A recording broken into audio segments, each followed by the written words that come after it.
తెరపైన కనిపించేది ఒక రంగుల ప్రపంచం మాత్రమే. తెర వెనుక కనిపించేది ఎన్నో కష్టాలు. ఆ కష్టాలు మన వరకు ఎప్పుడూ రావు. కనిపించేదంతా రంగుల ప్రపంచమే, కానీ ఆ రంగుల వెనుక ఉండేవి చాలామందికి కన్నీళ్ళే. అవును, ఈరోజు వీడియోలో ఒక బాధాకరమైన విషయాన్ని షేర్ చేసుకోబోతున్నా. ప్రస్తుతం మన బుల్లితెరపై ప్రసారమవుతున్న పొదరిల్లు సీరియల్లో నటిస్తుంది ఓ ప్రముఖ బుల్లితెర నటి. ఆమె తన జీవితంలో ఎన్నో కష్టాలను చూసింది, కానీ తాజాగా తనకు జరిగిన ఒక విషయం తను చాలా బాధపడింది. ఎంతో మర్యాదగా సీరియల్స్లో చిన్న చిన్న పాత్రల్లో నటిస్తూ తన జీవితాన్ని సాగిస్తున్న ఆ ప్రముఖ బుల్లితెర నటి ఒక చేదు అనుభవాన్ని ఎదుర్కొంది. అవును, తన మర్యాద నిలుపుకుంటూ మర్యాదైన పాత్రలో నటిస్తున్నప్పటికీ కూడా తనపైన ఒక నింద పడింది. ఆమె ఎదుర్కొన్న ఆ చేదు సంఘటన వల్ల ఆమె చాలా మానసికంగా కృంగిపోయింది. మరి ఇంతకీ ఆ చేదు సంఘటన ఏది? ఆ ప్రముఖ బుల్లితెర నటి ఎవరు? ఆమె ఎదుర్కొన్న ఆ చేదు అనుభవం ఏంటి అన్న విషయాల్ని ఇప్పుడు ఈ వీడియోలో చూసేద్దాం. చెల్లి స్వప్న అంటే మన తెలుగు ప్రేక్షకుల్లో తెలియని వారు ఎవ్వరూ ఉండరు. కొన్ని సంవత్సరాలుగా ఎన్నో సీరియల్స్లో నటిస్తూ ఎంతో మర్యాదగా బ్రతుకుతోంది ఆమె.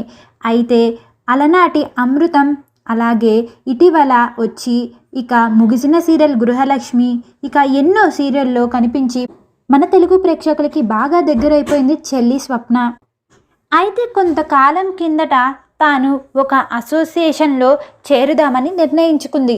మరి ఆ అసోసియేషనే రైటర్స్ అసోసియేషన్.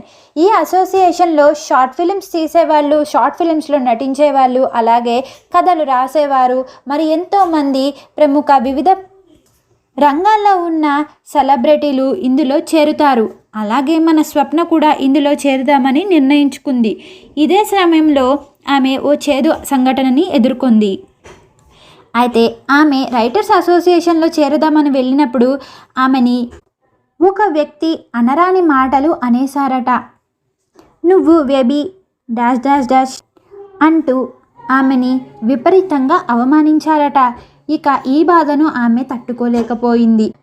గత కొన్ని సంవత్సరాలుగా ఎంతో మర్యాద గల పాత్రలో నటించుకుంటూ వస్తున్న నేను ఈ అవమానాన్ని భరించలేకపోతున్నాను. ఒక వ్యక్తి తప్పు చేస్తే తప్పు అని వేలు కూడా ఎత్తి చూపించలేము. నేను ఎలాంటి దాన్నో నాకు బాగా తెలుసు. ఇప్పటి వరకు ఒక్క తప్పు కూడా నేను చేయలేదు. అలాగే టీవీల్లో పాత్రల కోసం కూడా నేను ఎప్పుడు తప్పుగా ప్రవర్తించలేదు. అలాంటిది ఎంతో మర్యాదగా బతుకుతూ నన్ను, నా కుటుంబాన్ని నేను పోషించుకుంటూ వస్తున్న క్రమంలో అతను అలా అనడం నాకు చాలా బాధ వేసింది. ఇక రైటర్స్ అసోసియేషన్లో కూడా నిన్ను చేర్చుకోము వెళ్ళు అని ఆమెని ఎంతో నీచంగా మాట్లాడారని ఆమె ఎంతో బాధపడుతుంది. ఇక నేను ప్రస్తుతం ఎంతో బాధలో ఉన్నాను. ఈ బాధలో నేనేమైనా చేసుకున్నా కూడా ఆ రైటర్స్ అసోసియేషన్ వాళ్ళే దీని అంతటికీ కారణం అంటూ మన చెల్లి స్వప్న తాజాగా ఇచ్చిన ఓ ఇంటర్వ్యూలో కన్నీరు మున్నీరు అయిపోయారు. అవును, నేను అంటున్నది నిజమే. ఇక ముందు ముందు రాబోతున్న కాలంలో నాకు ఏదైనా జరిగితే కనుక ఖచ్చితంగా వాళ్లే కారణం. ఎందుకంటే నేను ఇంకా ఆ బాధ నుండి బయటపడలేకపోతున్నాను.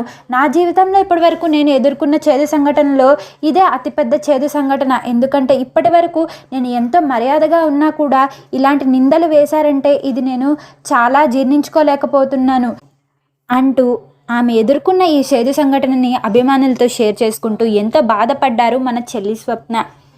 Thank you for watching. ఇలాంటి మరిన్ని లేటెస్ట్ అప్డేట్స్ కోసం మా ఛానల్ని సబ్స్క్రైబ్ చేసుకోవడం మర్చిపోకండి. Please like, share, comment and subscribe.